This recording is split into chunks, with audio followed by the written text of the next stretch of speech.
dis à tous les hommes, à tous ceux qui ont soif de vivre, venez à moi, et je vous donnerai de l'eau de la vie.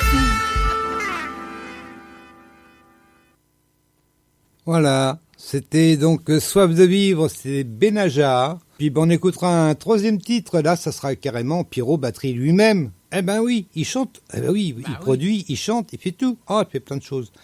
Oh, il y a des gens comme ça qui font plein de trucs. Oh, tiens, au passage, je salue notre ami Gaston Savard qui nous diffuse sur ses radios. Il en a plein aussi, lui. Oh là là là là. Donc, je sais plus sur laquelle je passe. Je sais plus si c'est Radio Souvenir ou CJQS ou les deux, ou je ne sais pas. En tout cas, merci Gaston. Et puis, bah voilà. Oh, bah, moi, je suis court, non mais... Allez, sur ça, on va revoir donc la question de peu trop de l'Éternel, Martinette. Hein. Ah, ben, ouais. Alors, je rappelle la question. Quand les disciples ont vu Jésus marcher sur la mer, pour qui l'ont-ils pris? Alors, 19% ont répondu un magicien, 16% un esprit et 66% un fantôme. Je laisse tomber le sorcier. Oh, bah. Alors, Martinette, tu dirais quoi donc? Fantôme. Fantôme, eh ben ouais. Ben ouais. Ah ouais, on l'a vu dans le verset 14. Alors je rectifie, c'est chapitre 14, 25, verset 25. À chaque fois, je m'en mêle les pieds. Alors Matthieu 14, moi je vais lire à partir du 23. Quand tout le monde se fut dispersé, il gravit une colline pour prier à l'écart. À la tombée de la nuit, il était là, tout seul. Eh oui, je rappelle, Jésus priait tout seul. Ah bah c'était encore le mieux. Pendant ce temps, à plusieurs centaines de mètres au large, la barque luttait péniblement contre les vagues, car le vent était contraire.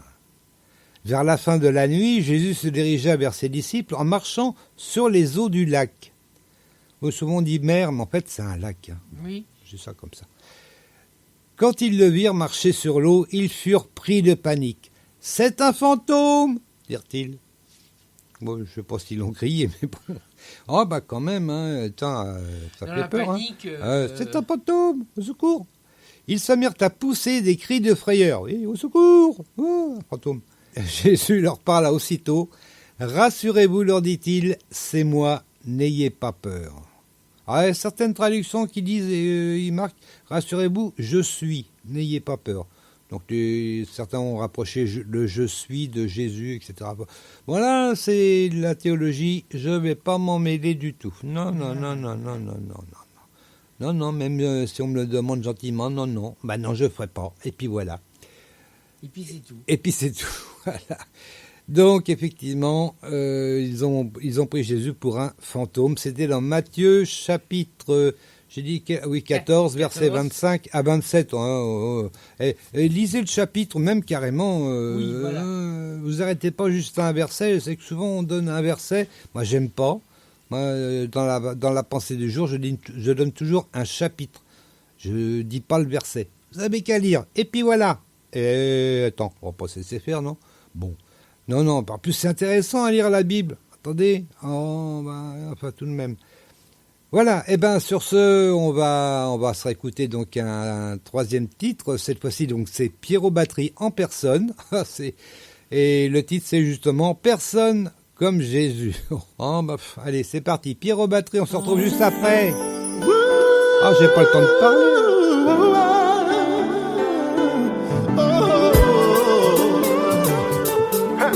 Il n'y a personne comme Jésus.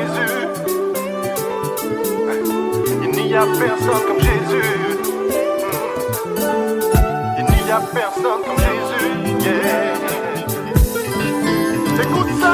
Il n'y a personne comme Jésus. Il n'y a personne comme lui. Il n'y a personne comme Jésus. Il n'y a personne comme lui. Cherchez le Seigneur. Cherchez.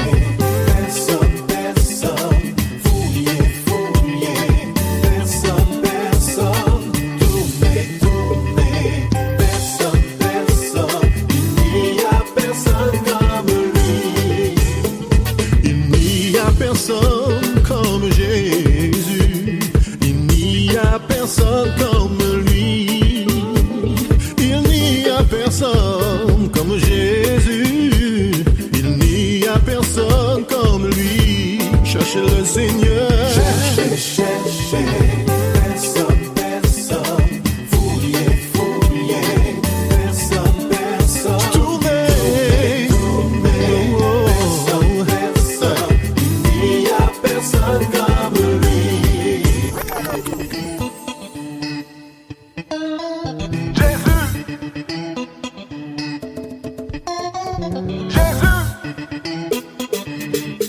Aïe, aïe, aïe, aïe. On nous louait Jésus. Loué, loué. Écoute ça.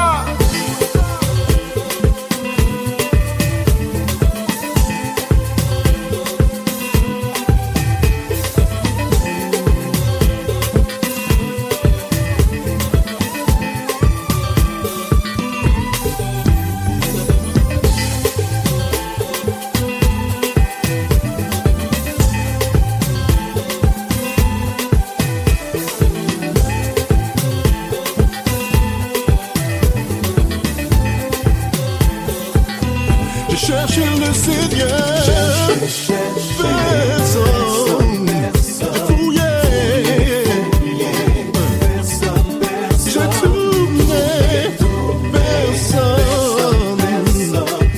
Il n'y a personne comme lui. Cherchez, cherchez. Personne, personne. Fouillez, fouillez. Personne, personne. Tournez, tournez. Personne, personne. Il n'y a personne comme lui. Il n'y a personne comme Jésus.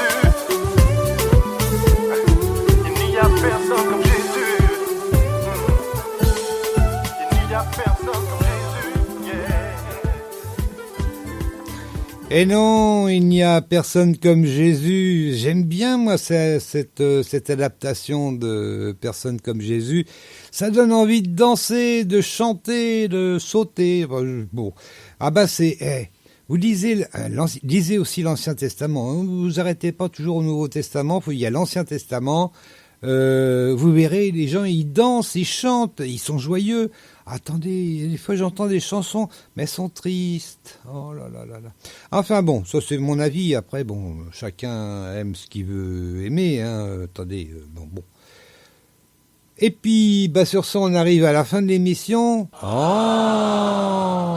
Ils s'en étaient pas rendus compte, les gens. Bah oui, on arrive à la fin de l'émission. Et puis, bah c'était encore une émission sympa, Martinette. Hein. Ah oui, oui. Ah bah oui.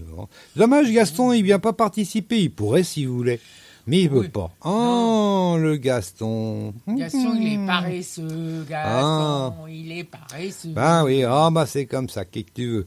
Allez, un jour peut-être, et puis, en tout cas, je te salue, mon Gaston. Hein. Je sens qu'il va m'appeler, il va dire, bon. Hein, il va dire, Martinette, elle n'est pas gentille. Non, elle n'est pas gentille, Martinette. Oh, bah non, alors. Martinette, elle n'a pas l'habitude de dire toujours ce qu'elle pense. Oh, bah oui, mais non, on plaisante, on aime bien chicoter un petit peu. Oh, bon, allez, sur ce, Martinette, on va se quitter. Oui. Et puis, on va se retrouver, bien sûr, la semaine prochaine. Donc, on verra le chapitre 16, normalement, si tout va bien. Alors, le chapitre 16, j'y suis. Donc, il y a un peu plus... Oh non, il y a 28 versets. Vous voyez, hein, les gens, la Bible, c'est long à lire. Non, attendez, 28 versets, c'est pratiquement 28 phrases. Et encore, des fois, il y a des phrases qui font 2 versets. Non, c'est pas long à lire. En plus, c'est sympa. Moi, je trouve que c'est agréable à lire. Après, c'est vrai que moi, je lis dans la Summer parce que moi, elle me convient bien. Je comprends à peu près ce que je lis. Bon. Mais d'autres, s'il y en a qui préfèrent la seconde, parce que c'est vrai que souvent dans les églises protestantes, on lit plutôt la Louis II. De temps en temps, la Summer un petit peu, parce que c'est vrai que la Summer explique mieux. Je trouve que les phrases sont mieux conçues pour faire comprendre les gens, justement. C'est fait pour. Donc, c'est un petit peu de problème de compréhension avec la seconde. Prenez la Summer. Après, il y a des Bibles encore plus simples qui expliquent encore mieux. Il y a Parole de vie, par exemple, qui est très simple à lire. Il y a Français courant, qui est encore plus simple à lire. Voilà, je ne vais pas tout citer, hein, Parole vivante, Voilà, puis après vous avez des Bibles anciennes. Vous avez tout ça, nous on lit dans le topbible.topchrétien.com. Hein. Tapez déjà Top Bible, à mon avis, ça va vous conduire sur le bon site.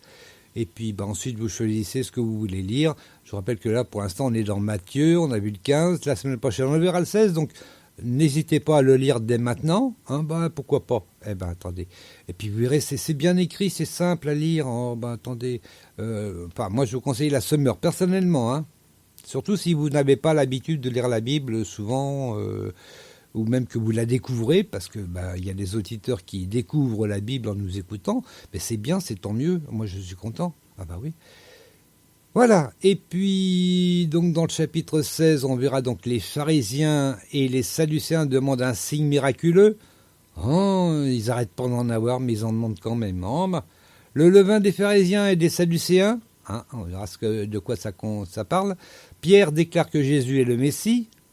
Au moins, je dis ça. Et puis la résurrection, voilà, il nous en parlera. Ce ne sera pas encore la résurrection. Non, mais il va en parler. Voilà, on verra tout ça la semaine prochaine, si vous êtes là. Oui. Et puis, là-dessus, on va se quitter. Au revoir Martinette. Au revoir tout le monde. Au revoir les auditeurs, et puis à la semaine prochaine. C'était le quiz de la semaine. Une émission proposée par Radio Prédication, animée par Dominique et Martine. Salut, alors tu sais, hier je t'ai parlé de la foi, que la foi pouvait être une dynamite pour ta vie. Mais aujourd'hui, j'aimerais te parler de l'orgueil et de l'humilité. Alors l'orgueil, on sait très bien que c'est de l'autosuffisance. L'orgueil, c'est moi je peux y arriver sans personne, sans foi, sans loi. Je vais y arriver, je suis fort. Voilà, ça c'est l'orgueil. Et l'humilité, c'est dans la Bible, il y a plusieurs histoires qui relatent justement à l'humilité. Alors je vais vous prendre cette histoire tout d'abord de cette femme cananéenne qui vient vers Jésus et Jésus va lui dire mais pourquoi jettes-tu les miettes de pain aux petits chiens? Et elle va répondre, mais les petits chiens mangent les miettes qui tombent de la table de leur maître. Vous voyez, ici on voit une femme qui s'humilie, une femme qui se met au rang des petits chiens. Et Jésus va lui dire, ta foi est grande, alors sa fille a été guérie. Ensuite, j'aimerais vous parler de cette femme qui perdait son sang. Cette femme qui perdait son sang depuis des années et qui voit Jésus. Elle n'était pas à côté de Jésus, mais qu'est-ce qu'elle va faire? Elle le voit et elle va vers lui alors qu'elle était faible, alors qu'elle était fatiguée. C'était une petite femme fragile. Mais qu'est-ce qu'elle va faire? Elle va aller vers Jésus. C'est elle qui va faire le pas. Elle va aller toucher le vêtement de Jésus. Et alors ici, on voit cette femme qui va obtenir sa guérison. Vous voyez, ici, on voit encore de l'humilité. Ensuite, il y a ce papa qui avait un fils qui était tourmenté par un démon depuis des années, depuis l'enfance même. Et alors que les disciples avaient essayé de sortir ce démon et qu'ils d'ailleurs ils n'ont pas pu à cause de l'incrédulité, eh bien, cet homme va dire à Jésus, secours-moi, secours-moi. Vous voyez, ici, on voit encore une forme d'humilité. Quelqu'un qui va se rabaisser, qui va dire, moi, je ne peux pas y arriver, mais j'ai besoin de toi, Jésus. Il y a tant d'histoires comme cela dans la Bible, où Dieu a, par la grâce de Dieu, par son amour, et surtout parce que Jésus voyait de l'humilité dans la personne, alors Dieu a répondu aux besoins. Alors aujourd'hui, qu'est-ce que tu choisis? Tu choisis l'orgueil? Tu choisis de faire ta vie comme toi tu veux? Ou est-ce que tu choisis de dire à Dieu, voilà Dieu, je ne peux pas y arriver tout seul. J'ai besoin de toi, secours-moi. Comme cette femme qui perdait son sang, comme ce papa qui avait un fils qui était possédé depuis des années et qui a dit secours-moi. Comme cette petite femme qui s'est mise au rang des petits chiens. Que décides-tu aujourd'hui? Fais le bon choix. Dieu te bénisse. À bientôt.